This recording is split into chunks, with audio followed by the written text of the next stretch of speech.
وعلیکم السلام ورحمۃ اللہ وبرکاتہ۔ آپ کا سوال یہ ہے کہ مصارف زکوٰۃ یعنی کن لوگوں کو زکوٰۃ دینا چاہیے، اور ایک خاص برادری جس کے بارے میں لوگ یہ سمجھتے ہیں کہ یہ زکوٰۃ کے حقدار ہیں، اور وہ برادری بھی یہ سمجھتی ہے کہ ہم ہی زکوٰۃ لینے کے مستحق ہیں، اور ان میں سے بہت سے خود مالک نصاب ہوتے ہیں، اس کے باوجود بھی زکوٰۃ لیتے ہیں، اور لوگ جانتے ہوئے بھی ان کو زکوٰۃ دیتے ہیں۔ تو کیا یہ درست ہے؟ کیا یہ صحیح ہے؟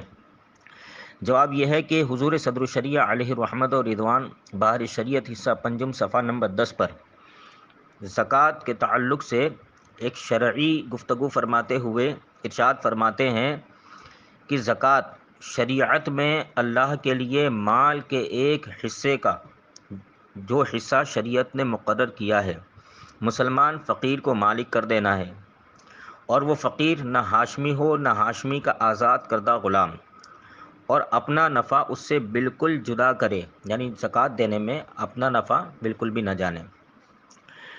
اور پھر حضور صدر الشریعہ علیہ رحمت و رضوان اسی بحار شریعت حصہ 5 صفحہ نمبر 51 پر ارشاد فرماتے ہیں، زکوٰۃ 7 قسم کے لوگوں کو دی جاتی ہے، ان کو شریعت کی زبان میں مصارف زکوٰۃ کہتے ہیں، یعنی زکوٰۃ جہاں پہ خرچ کی جائے گی۔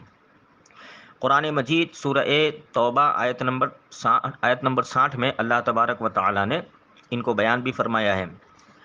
نمبر 1، فقیر۔ فقیر وہ آدمی ہے جس کے پاس کچھ مال تو ہو مگر وہ صاحب نصاب نہ ہو، نہ اس کے پاس نصاب کے برابر مال موجود ہو، یہ فقیر ہے۔ نمبر 2، مسکین۔ مسکین وہ شخص ہے جس کے پاس کچھ نہ ہو، یہاں تک کہ کھانے اور بدن چھپانے کے لیے وہ بھیک مانگنے کا محتاج ہو، اور شریعت طیبہ میں اسی کو بھیک مانگنا جائز ہے۔ نمبر 3، عامل۔ عامل وہ آدمی ہے جسے بادشاہ اسلام نے زکوٰۃ اور عشر وصول کرنے پر مقرر کیا ہو۔ نمبر 4، رقاب۔ غلام، پہلے غلام ہوتے تھے، ان میں ایک قسم ہوتی تھی مکاتب۔ مکاتب وہ غلام ہوتا تھا جس کو اس کا آقا کہے کہ اتنا مال لے کے آ تو تیری گردن آزاد۔ تو ایسے مکاتب غلام کو زکوٰۃ دینا تاکہ وہ مال زکوٰۃ سے کتابت کا بدل ادا کرے اور غلامی سے اپنی گردن کو آزاد کروا لے۔ نمبر 5، غارم۔ غارم قرض میں ڈوبا آدمی کہ اگر قرض ادا کرے تو مالک نصاب نہ رہے، اس کو زکوٰۃ دے سکتے ہیں جب کہ وہ ہاشمی نہ ہو۔ نمبر 6، فی سبیل اللہ۔ خدا کی راہ میں زکوٰۃ خرچ کرنے کو فی سبیل اللہ کہتے ہیں جب کہ فقیر کو مالک کرنا پایا جائے۔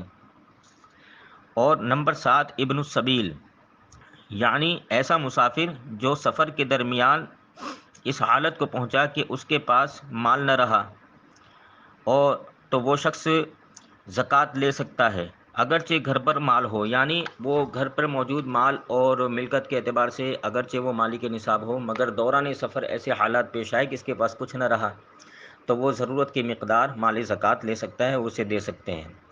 تو یہ ہے مصارف زکوٰۃ جن کو شریعت طیبہ نے بیان فرمایا، یہاں پہ زکوٰۃ کا مال خرچ کر سکتے ہیں، جبکہ یہ یاد رہے کہ ان میں زکوٰۃ لینے والا نہ ہاشمی ہو نہ ہاشمی کا آزاد کیا ہوا غلام ہو، اور زکوٰۃ دینے میں اپنا نفع اور اپنا فائدہ بالکل الگ رکھ لے، یعنی اس کے ساتھ اپنا کوئی نفع یا اپنا کوئی ذاتی فائدہ نہ جوڑے۔ یہ ہے مصارف زکوٰۃ۔ شریعت طیبہ میں کہیں بھی کسی خاص برادری یا کسی خاص قوم کو اس کے لیے مخصوص نہیں کیا۔ جہاں بھی شریعت کا یہ معنی پایا جائے گا، یعنی جہاں شرعی فقیر، مسکین وغیرہ یہ صورتیں پائی جائے گی، ان کو زکوٰۃ دے سکتے ہیں۔ واللہ تعالی اعلم۔